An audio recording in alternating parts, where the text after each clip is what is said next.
So what do you do if you are someone who looks young and you find that people are underestimating you, assuming that you couldn't be as experienced or knowledgeable as you are, and sort of are treating you a little bit less than? Well, there are some things that we can do to try and work with that, and I'd like to help you with that. Hi, for those of you who don't know me, my name is Mari Giaser, and I am a presentation coach and an executive presence coach. And this thing about looking young is something I hear from time to time, and it seems to affect women much more. We tend to see culturally young men as being go-getters and they are rewarded. Culturally, there tends to be a bias that young women are inexperienced or fragile or not ready for the challenges and they are discredited. Unfortunate but true. So what do you do about that? Well, in some cases, there's nothing you can do about it. Some cases, it may be a cultural microaggression, or it may just be a flat out bias on the part of the person you're working with. But assuming that's not the case, there are some steps that we can take. And the first one is sort of a verbal switch, which is you actually say and repeat the word young, but then you take it in a completely different direction. So a lot of times we're tempted to say, I'm not as young as I look, or we try to go into our experience or that kind of thing. That tends to not work because it puts you on the other person's ground. Now we're letting them be the one that sets the agenda with their assumption and their prejudice, and we're having to live up to that or explain that. And also, if they think you look young, they think you look young, and you're not going to talk them out of that perception. So what you want to do is sort of come up with your phrase, but it's basically young and ready to go, young and ambitious for change, young and leading the charge. You're not trying to say, I'm not young. You're trying to say, yeah, you think I'm young? Fine. There's something else more important. It also lets them know you're not going to play that game, right?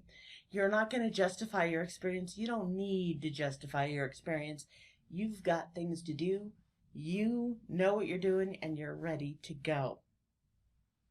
So that's your first thing, is don't fight against the young, but don't fall into the trap of talking about it.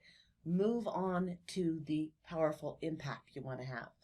But then there are a lot of things that you can do with your body and voice to help people counteract their impression that you look young more than you might realize, because it's not just our face, it's not just our body, it's the whole thing we're putting out there, and a lot of that has to do with voice and motion. So the first thing you want to do, if people are underestimating because you look young, is you want to make sure that you are breathing deeply when you speak. You want to make sure that you are supporting your entire sentence with good breath under it. And if you need to take a pause, like I just did, to get some more breath, you do it. So I just said, supporting your entire sentence with good breath under it. I took some breaths, what they call catch breath in there, right? But a lot of times people will say, supporting your entire sentence with good breath under it. And I didn't have breath by the time I got to the end of it. That's what I mean. Breathe more, support your breath more. Because listen to these two sentences. Hi, I'm Mari. I'm happy to meet you and I look forward to this meeting. Hi, I'm Mari and I'm happy to meet you and I look forward to this meeting. I sounded younger and less uncertain in the second one, didn't I? And it wasn't a pitch change, it was a breath change. I wasn't supporting my voice. A lot of women don't breathe when they speak. And you also get the fry where they sort of talk like this, and sometimes they even do upspeak, where they are habitually moving the inflection up, even when it doesn't make sense. Now I know for some people, Canadians in particular, there is a natural upspeak that happens some places, but make sure you're speaking in a declarative way whenever possible with lots of breath. That will instantly make you seem older and more high status, high authority, more experienced without you changing anything. But the other thing there is watch your pace.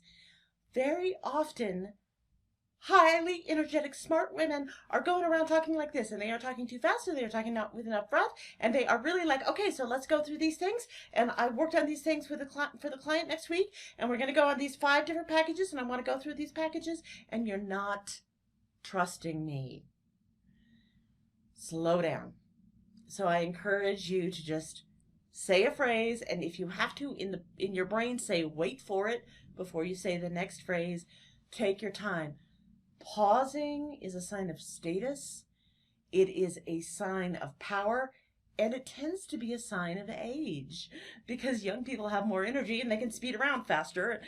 Some of us old geezers sort of have to take it a little bit slower. So slow yourself down with strong voice. That will go a long way. The other thing, I'm always going to talk about open body language because that always increases both warmth and strength. So we want that.